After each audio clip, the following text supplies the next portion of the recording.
안녕하세요. 영농가 날씨의 한희경입니다. 어제와는 달리 오늘 중부지방은 대체로 맑은 가운데 한낮에는 무척 따뜻한 봄 날씨를 보였습니다.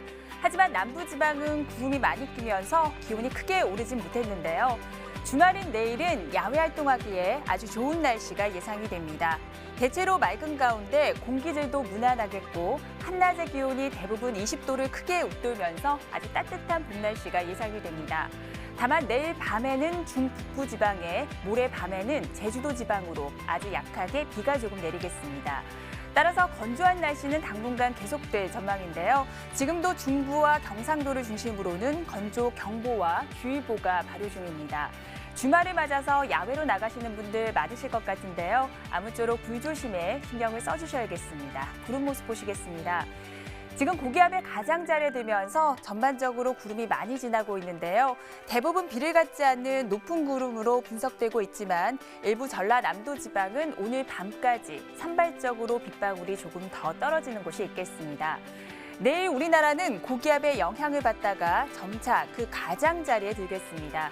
따라서 오전 중에는 전국 대부분 지방이 아주 맑은 날씨를 보이겠는데요. 하지만 중부지방은 오후부터 구름이 점차 많아지면서 밤에는 경기 북부와 강원도 영서지방으로 약하게 빗방울이 조금 떨어지겠습니다.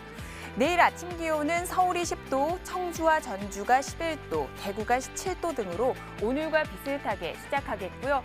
북한 지방은 강계가 0도, 평양이 5도 등으로 아침에는 조금 춥겠습니다. 한낮의 기온을 보시면 서울이 21도, 청주와 광주, 대구는 24도까지 오르면서 일교차가 무척 크게 벌어지겠고요. 북한 역시 평양이 17도, 함흥이 18도로 평년보다는 따뜻한 날씨가 이어지겠습니다. 자세한 해상 날씨 보시겠습니다.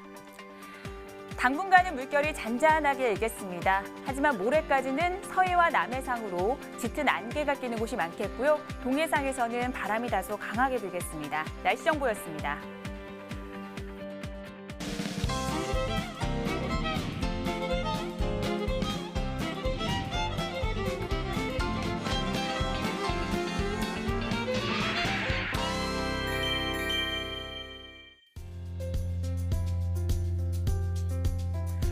날씨를 알면 농사가 보인다. 영농가 날씨 오늘은 지진 관련 뉴스부터 전해드리도록 하겠습니다. 오늘 오전 11시 16분 강원도 동해시에서 지진이 발생했습니다. 강릉에서는 건물이 흔들리기도 했었는데요. 기상청에 따르면 강원도 동해시 북동쪽 약 54km 해역에서 리터 규모 4.3의 지진이 발생했었습니다. 이번 지진은 규모나 진도 모두 강한 편이긴 하지만 다행히 해역에서 발생해서 큰 피해는 없는 것으로 분석되고 있습니다. 이어서 이번 주말 날씨를 살펴보도록 하겠습니다. 서울, 경기와 강원도를 포함한 중북부 지방은 토요일인 내일 고기압의 영향을 받다가 가장자리에 들겠습니다. 따라서 대체로 맑다가 오후부터는 구름이 많아지겠는데요. 밤에는 빗방울이 조금 떨어지는 곳도 있겠습니다. 이어서 충청 남북도입니다. 토요일에는 구름만 다소 많이 끼면서 맑은 날씨를 보이겠고요.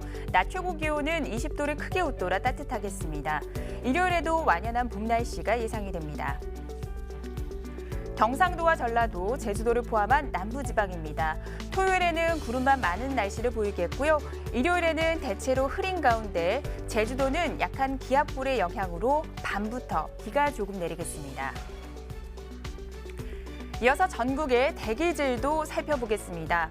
토요일과 일요일 모두 대기 확산이 원활하게 이루어지면서 미세먼지 농도가 보통 단계를 보이겠습니다. 나들이 하기에는 좋은 날씨가 전망이 됩니다.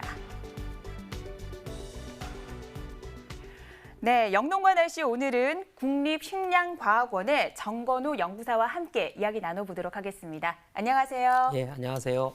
국립식량과학원 재배환경과 정건우 연구사입니다. 네, 오늘 저희 영농가 날씨와는 처음으로 방송하시는 건데요. 조금 떨리시죠? 예. 네, 연구사님, 국립식량과학원에서는요, 어떤 일을 하는지 먼저 소개 부탁드립니다. 예. 국립식량과학원은 식량작물, 사료작물, 풋거름작물 등의 바이오 에너지 작물 등을 품종 개량이나 개선법, 그다음에 재배법 등을 하고 생산 환경이나 품질 보존을 위한 시험 연구를 하고 있습니다. 그리고 기술 지원에 관한 업무도 수행하고 있습니다. 네, 다양한 연구를 통해서 우리 농민들께 많은 도움이 됐으면 좋겠습니다. 요즘 따뜻한 날씨가 이어지면서 농가들은 예년보다 병해충 예방에 더욱 신경을 쓰고 있는데요. 특히 이맘때 유의해야 되는 병해충이 있다면 짚어주시죠. 예, 실제로 2008년 12월부터 2009년 2월까지 전국적으로 평균 기온이 영하 0.7도였고요. 1년 전에 평년 기온을 보면 영하 1.3도로 평년보다 올해가 높아서 병해충의 월등률이 높아졌습니다. 최근 농콩 재배 면적이 늘어나면서 연작으로 인한 역병, 시드름병의 발생 우려가 높아지고 있습니다. 그렇군요. 그렇다면 이를 방지할 수 있는 방법이 따로 있습니까? 예, 역병은 배수가 불량하거나 침수된 토양에서 많이 발생하고 있고요. 시드름병은 배수는 좋으나 사질 토양에서 발생하는데요. 역병이나 시드름병에 대한 등록된 약제가 없습니다. 그래서 평소에 배수 관리에 신경을 써주셔야 합니다. 네, 병해충이 활발하게 활동하는 시기인 만큼 농가에서는 예방에 더욱더 신경을 써주셔야겠습니다. 이어서 영농과 날씨, 오늘 다룰 주제를 화면으로 먼저 만나보겠습니다.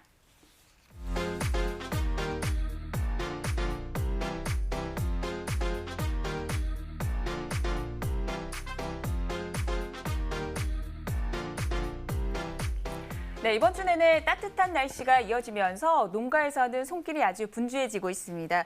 연구사님, 이 시기에 어떤 작물 재배를 준비하는 것이 좋습니까? 예, 5월이 들어서면서 본격적인 모내기가 시작하는데요.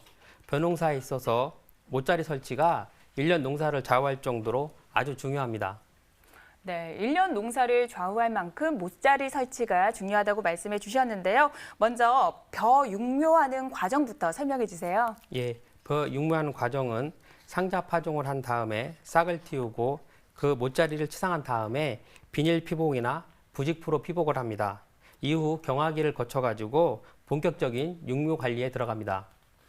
네, 조금 전에 비닐 피복과 부직포 피복에 대해서 말씀해 주셨는데요. 어떤 차이가 있는지 짚어주세요. 예, 주로 모짜리에서 그 육묘 상자를 모짜리를 하는데요. 치상을 하고 난 다음에 비닐을 덮어주는 것이 보온 절충 모짜리고요. 그 다음에 부직포로 덮어서 육묘하는 것을 그 부직포 모짜리라고 하고 있습니다. 예, 이들의 장점을 살펴보면은 그 보온 절충 모짜리는 활죽이나 비닐을 사용하고요. 부직포 모짜리는 부직포만 씌웁니다. 그리고 통풍 순화 작업은 절충 모짜리에서는 통풍이 필요하고요. 부직포 모짜리는 통풍이 필요 없습니다. 보온 절충 모짜리는 부직포 모짜리에 비해서 고온 장애의 우려가 있는데 저온에는 강한 특징이 있습니다. 육묘 자재로 부직포 모짜리는 2, 3년간 재활용이 가능하기 때문에 비용 절감의 효과가 있습니다. 네, 모짜리에도 다양한 방법이 있는 것 같습니다. 저희 영농과 날씨에서는요, 벼 모짜리 설치하는 현장을 찾아가 봤는데 함께 그 화면을 만나보시겠습니다. 5월이 되면 우리나라 전국적으로 이제 모내기라는 것을 하게 됩니다. 모내기 하기 전에 저희들이 어린 모를 키워야 합니다. 좋은 모내기를 하기 위해서는 좋은 모를 키워야 돼요. 그 종자가 고르게 발화돼서 그 모판에서 우리가 모를 고르게 키우는 게 중요합니다. 제가 육묘 정 과정을 보여드리도록 하겠습니다. 보시는 바와 같이 이렇게 고루 어느 한쪽으로 몰리지 않게 고루 뿌려주게 됩니다. 고루 안 뿌려졌고 육묘가 제대로 되지 않았을 때에는 기계 이양 시에 기계가 이렇게 잡아서 논에 꽂게 되는데 그때 결주가 생기게 됩니다. 나중에 농민들이 보식을 한다든지 할 때 또는 뭐 생산량에 큰 영향을 미칠 수 있습니다. 씨를 뿌리셨으면 저희가 복토를 해줘야 합니다. 복토는 이 상토를 이용해서 골고루 평평하게 하는 것이 굉장히 중요하게 되겠습니다. 어느 한쪽으로 복토가 모인다고 하면 균일한 육묘를 할 수가 없습니다. 복토가 끝난 후에는 보시는 바와 같이 평평하게 만들어 놓은 모짜리에다가 저희들이 이렇게 치상을 하게 됩니다.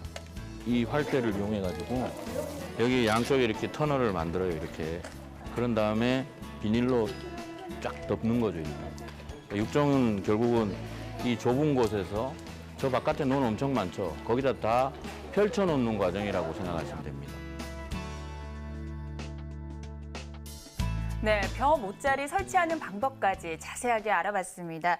연구관님, 이 모짜리를 설치할 때 주의사항이 있다면 짚어주세요. 예, 모짜리 설치는 모짜리 상자, 면이나 상자가 잘 밀착되도록 하는 것이 좋고요. 모짜리 바닥에서 2 내지 3cm 정도의 물높이를 유지하는 것이 좋습니다. 모내기 때 매트가 흩어지지 않거나 이항기 탑재판에서 밑이 눌리지 않게 하기 위해서는 모내기 5 내지 7일 전에 물을 떼는 것이 좋습니다. 네, 벼 육묘를 할 때는 아무래도 수분을 잘 공급하는 것도 중요할 것 같거든요. 네, 절충 용모짜리를 하는 경우에 도랑에 알맞게 물을 가둠으로써 수분을 충분히 공급할 수 있고요. 관수 노력을 크게 절감할 수 있습니다. 네, 최근 비가 많이 내리지 않아서 봄 가뭄을 걱정하시는 분들이 많으신데요. 그럼 여기서 전국 저수율 현황을 살펴보도록 하겠습니다. 현재 저수율 현황을 살펴보면 전국 평균 저수율은 90.1%입니다. 쌀 재배가 많은 충청남도 지역은 98.1%, 전라남도는 82%를 기록하고 있습니다. 네, 전국 저수율을 살펴보니까요. 벼 농가에서는 가뭄 걱정은 아직 안 하셔도 좋을 것 같습니다. 연구사님, 이 모짜리 설치까지 이제 마쳤습니다. 그렇다면 잘 키우는 것도 중요하잖아요. 예, 맞습니다. 모짜리 치상을 잘 마친 다음에 모를 잘 키울 수 있도록 경화 작업이 필요한데요. 경화 전기에는 녹화가 끝난 다음에 8일간으로 주간에는 20도에서 25도, 야간에는 15도에서 20도를 유지해 주어야 하고요. 그 다음에 경화 후기에는 경화 전후기에 15일에서 20일간인데요. 주간에는 15도에서 20도, 야간에는 10도에서 15도를 유지하는 것이 좋습니다. 네, 그리고 이 경화기 때는 아무래도 물 관리나 시비 관리도 중요할 것 같은데 설명 좀 해주세요. 예, 맞습니다. 이엽이 전개한 다음에 매일 1에서 1.2리터 정도의 관수가 필요하고요. 생육 정도에 따라서 2배 정도 관수해줘도 좋습니다. 시비 같은 경우는 질소를 기비로 1 내지 2g 정도 주시고요. 추비는 묘 상태에 따라서 조절해 주시는 것이 좋습니다. 네, 건강한 모를 키우는 방법까지 알아봤습니다. 이어서 쌀 주산지죠. 전라남도 해남의 황산면, 산이면, 계곡면의 내일 날씨와 함께 주간 날씨까지 확인해 보도록 하겠습니다.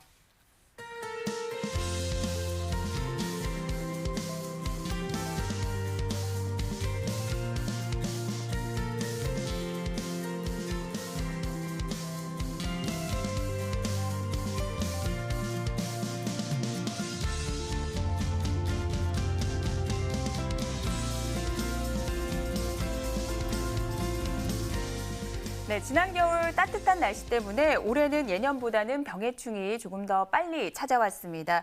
벼 육묘하는 과정에서 병해충은 어떤 편인가요? 예, 주로 벼농사가 시작하는 봄철에 밤낮의 기온차가 심해서 야간에 저온 현상을 나타나고 있습니다. 심한 기온차 때문에 병과 생리장애가 발생하는데 각별한 주의가 필요합니다. 기다리병 육묘기는 정상보다는 한 1.5배 정도 이상 웃자라는 증상이 보이는데요. 1 내지 2주 정도 이내에 위축됐다가 말라 죽습니다. 균 포자가 종자로 전염되어 있다가 육묘 중에 번식 조건이 좋을 때 발생합니다. 기계 이항 육묘 상자에 밀파를 하게 되면은 종자가 서로 겹쳐 있다가 종자 간에 2차 전염에 의한 기다리병이 발생하기도 합니다. 네. 그렇다면 방제 방법이 있다면 알려주시죠. 예, 가장 중요한 방제법은 종자 소독입니다. 일반 종자 같은 경우 소금물 가리게 한 다음에 온탕 소독, 약재 침지순으로 소독해 주는 것이 좋은데요. 먼저 소금물로 건강한 법씨를 골라낸 후 60도의 물에 10분간 담가 소독한 후 바로 냉수에 식혀주고요. 종자 소독기에서 종자 소독량을 정량으로 희석해 30도 정도의 물에 48시간 침지한 후 깨끗한 물로 교체한 후 싹틔우기를 하시면 됩니다.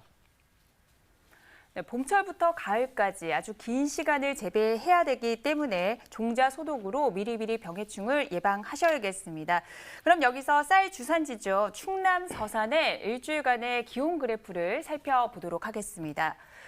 오늘 서산은 아침 기온이 10도에서 출발했는데요. 낮에는 19.2도까지 기온이 크게 오르면서 아주 따뜻한 날씨를 보였습니다. 내일은 아침 기온이 10도에서 출발하는 가운데 낮에는 20도까지 기온이 크게 오를 것으로 보여서 일교차가 10도 이상 벌어지겠는데요. 당분간은 이렇게 큰 일교차가 이어질 것으로 보여서 기온 변화에 적응을 잘 하셔야겠습니다. 네, 연구사님, 키다리병만큼이나 벼 흰잎 마른병도 참 문제가 되고 있잖아요. 어떤 병인지 소개해 주세요. 예, 벼 흰잎 마른병은 세계적으로 좀 문제가 되고 있는 병입니다. 국내 그 피해 규모가 한 해에 1,000억 개 정도 달하고 있고요. 네, 이번에 농진청에서 이를 예방할 수 있는 기술을 발표했는데 어떤 내용인지 좀 설명해 주세요. 예, 이번에 개발한 기술은 벼 흰잎 마른병 균이 다른 식물에서는 병을 일으키지 않습니다. 벼 잎 조직으로 인식됐을 때만 병을 발생하는데 그거를 이용해서 그 병원성 인자에 생성된 분비나 방해, 교란시키는 병 발생을 제어할 수 있는 수단을 활용하는 기술입니다. 네, 그렇다면 이 기술이 지금 농가에서 잘 상용화되고 있는지도 궁금한데요. 네, 아직 현장에서는 적용되지 있지 않고요. 그 벼 흰잎 마른병 균을 병원성 인자로 발현하는 기술을 만들어내서 특허까지는 낸 상태입니다. 앞으로 더 발전시켜가지고 병원성 인자를 제어할 수 있는 성분을 발견하거나 제어 가능성 있는 물질을 만들어내서 농업 현장에서 쓸 수 있는 농약으로 발굴할 예정입니다. 네, 이런 다양한 기술들이 많이 발전해서 농가에 큰 도움이 됐으면 좋겠습니다. 이어서 충남 당진의 우강면, 합덕군, 송화급의 내일 날씨와 함께 주간 날씨까지 확인해 보도록 하겠습니다.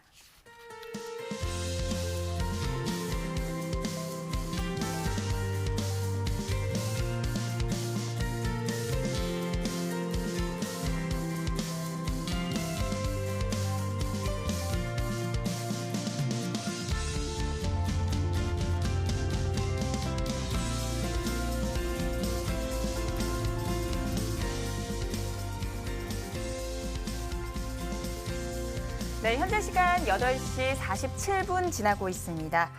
이번에는 병해충에 관한 이야기를 나눠보는 시간입니다. 오늘의 병해충 상담소 함께 만나보시죠.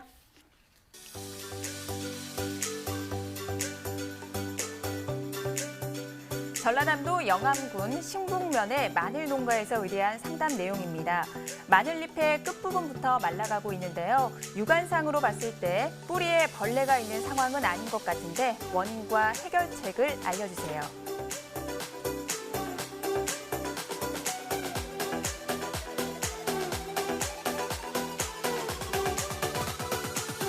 네, 진단 소견이 입마름병으로 나왔습니다. 어떤 병인지 소개해 주세요. 예, 입마름병은 생육 후기에 5월 하순부터 수확기인 6월 하순경에 심해지는데요. 비가 많이 내리는 시기에 기상부 병관을 형성된 그 분생 포자가 빗물을 따라서 줄기를 타고 내려와서 마늘의 굿 속에 스며드는 겁니다. 그래서 발병하게 됩니다.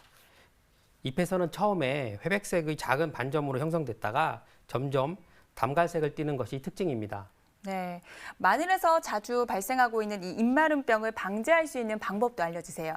예, 그 재배지의 통풍을 원활하게 해주시고요. 물 빠짐이 잘 되도록 조치를 해야 합니다. 수확 후에는 병이 걸린 식물체의 남은 부분을 확실하게 제거해 주셔서 병이 재발하는 것을 방지해 주시고요.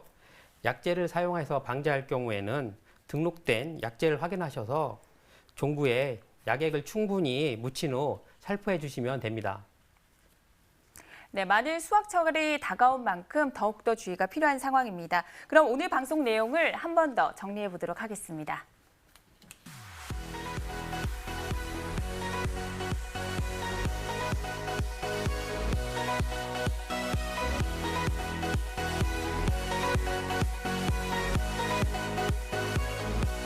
네, 날씨와 농사 이야기를 나누다 보니 어느새 마칠 시간입니다. 오늘 첫 출연해주신 정건우 연구사님 감사드립니다. 감사합니다. 네, 주말인 내일은 대체로 맑고 공기질도 무난하겠습니다. 낮 기온도 20도를 크게 웃돌면서 완연한 봄 날씨가 예상이 되니까요. 야외 활동하실 때는 옷차림 조금 가볍게 하셔도 괜찮겠습니다. 저희 영농가 날씨는 다음 주 월요일에 다시 찾아뵙겠습니다. 고맙습니다.